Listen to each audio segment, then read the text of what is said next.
Tertib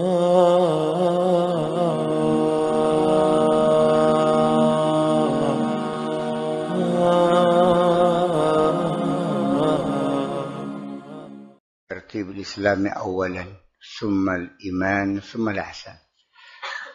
Ketahuilah bahwa menurut istilah para ahli sufi, secara tertib pertama ya Islam dulu, kemudian iman, kemudian ihsan. Annal abda madama mashghulan bil ibadati zahiratil hissiyati summiya dzalikal maqam maqam al-Islam. Selagi hamba itu senantiasa sibuk melakukan ibadah zahiriyah hissiyah, melakukan ibadah yang kelihatan mata yang berupa fisik, ibadah anggota badan, summiya dzalikal maqam maqam al-Islam. Maqam ibadah zahirah hissiyah itu adalah maqamul Islam. Fa in intaqala al-amalu lil qalbi. Tapi kalau amal itu sudah pindah pada amal yang bersifat hati, wa huwa istighalu bi tasfiyatil qalb, yaitu yang sibuk dirinya membersihkan hati, bitakhliyati wa tahliyah, berusaha untuk menghilangkan sifat-sifat buruk, takhliyah, wa tahliyah, dan berhias diri dengan sifat-sifat mulia, wa tahqiqil ikhlasi, dan merealisir keikhlasan, merealisasikan sikap hidup loyal, atau al-ikhlas itu loyalitas. Sumya dzalika maqamal iman. Kedudukan seperti itu disebut dengan iman. Fa idzan taqala al-amalu lirruhi was-sirri, ketika amal itu berpindah dari amal fisik lalu ke amal hati kepada amal ruh, yang beribadah rohnya, bukan hatinya, dan juga bukan fisiknya.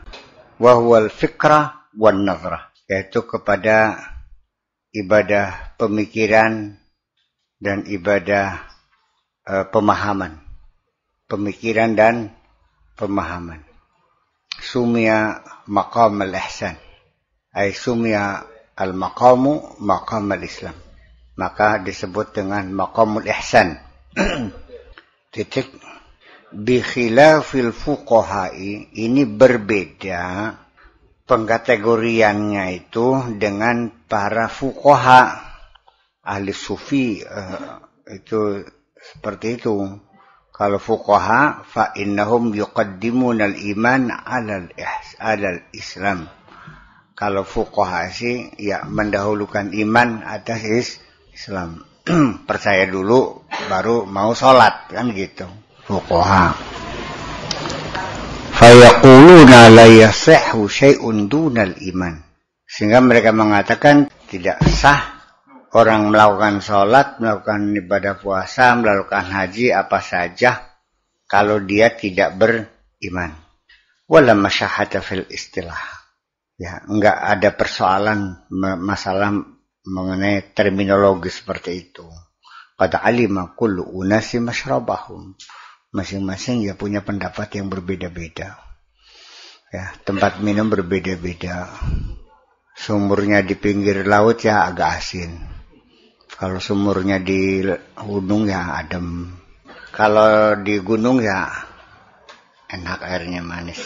Kalau di Sarangpingan ya agak payau lah dikit. Entah.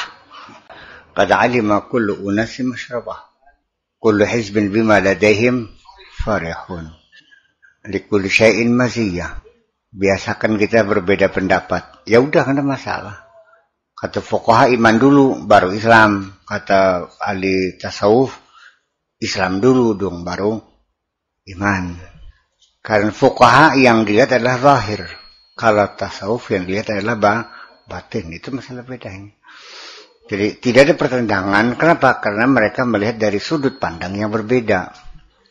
Dengan sudut pandang yang berbeda, ketika mereka berpendapat berbeda, sekalipun berlawanan, itu bukan kontradiksi. Karena dari sudut pandang yang berbeda. Antara teori dan praktek. Secara teori begitu, secara praktek begini. Kata orang yang punya bengkel, belajar otomotif tuh yang paling bagus ya praktek dulu, baru teori. Kata diknasnya, dikmenjurnya, pendidikan menengah kejuruan, ya teori dulu, baru praktek. Ya terserah lah mana yang betul. Kalau saya ya sambil praktek sambil berteori. Kalau belajar agama, nahu dulu apa fikih dulu? Ya seperti itulah kira-kira.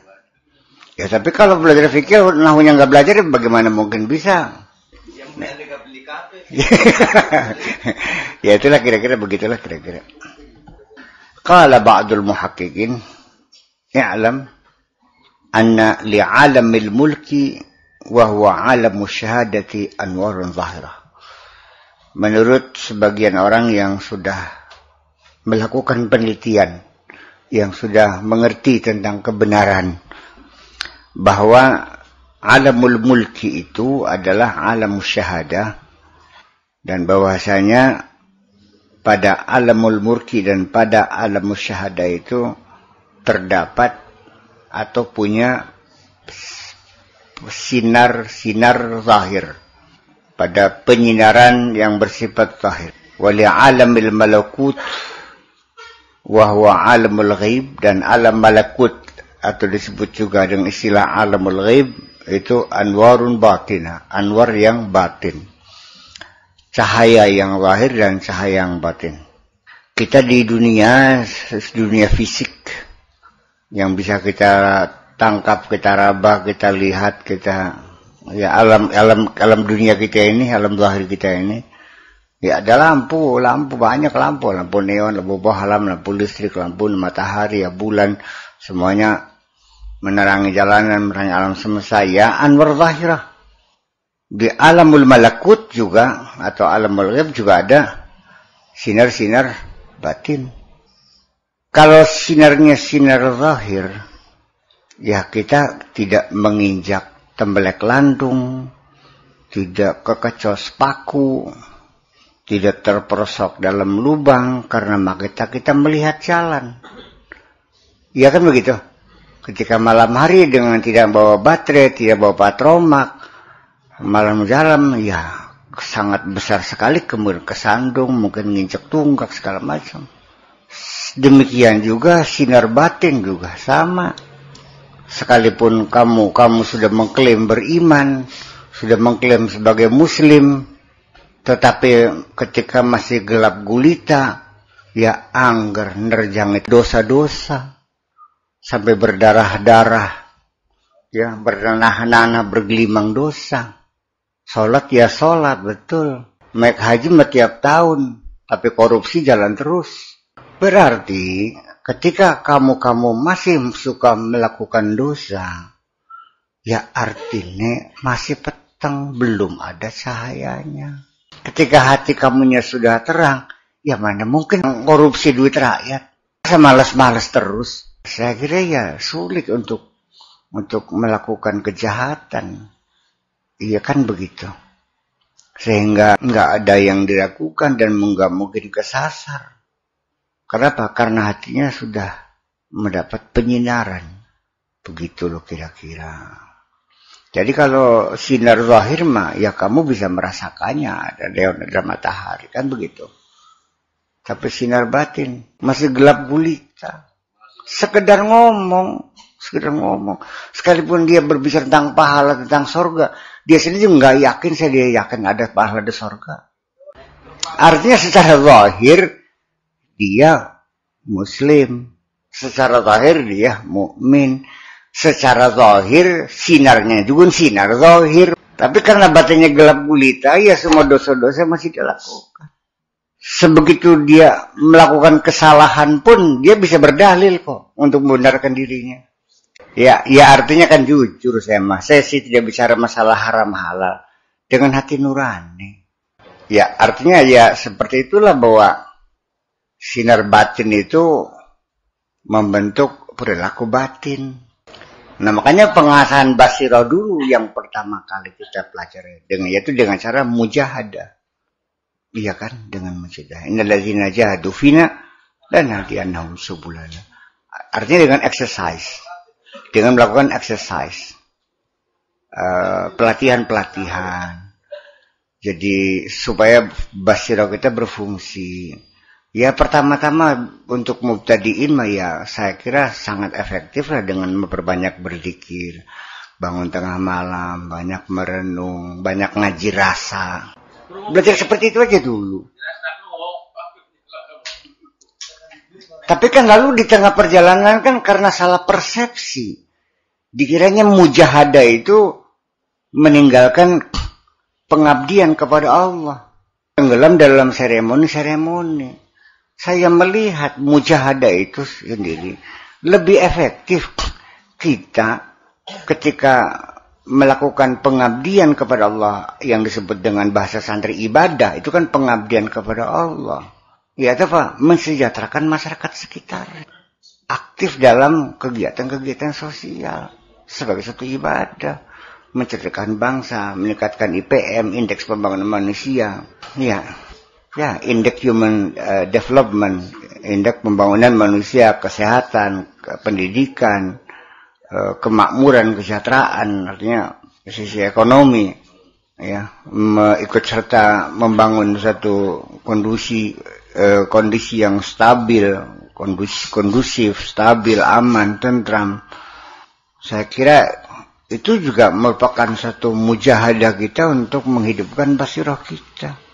Nggak usah basirah yang di dalam hati kita. Mata kita sendiri sesungguhnya punya kamu mata tuh, tapi tidak pernah dipakai. Bukannya kamu nggak punya telinga, punya, cuman nggak dipakai. Kamu juga punya hati, tapi nggak pernah dipakai. Lahum a'yunun la yubsiruna biha, walahum adhanun la yasma'una biha, walahum qulubun la yafqahuna biha. Ulaika kala'anami balhum adallu. Mereka itu kayak satuan kok. Kalau saya mengistilahkan cukup sopan kok. Kita ini sebetulnya hanya di atas binatang sedikit saja kok.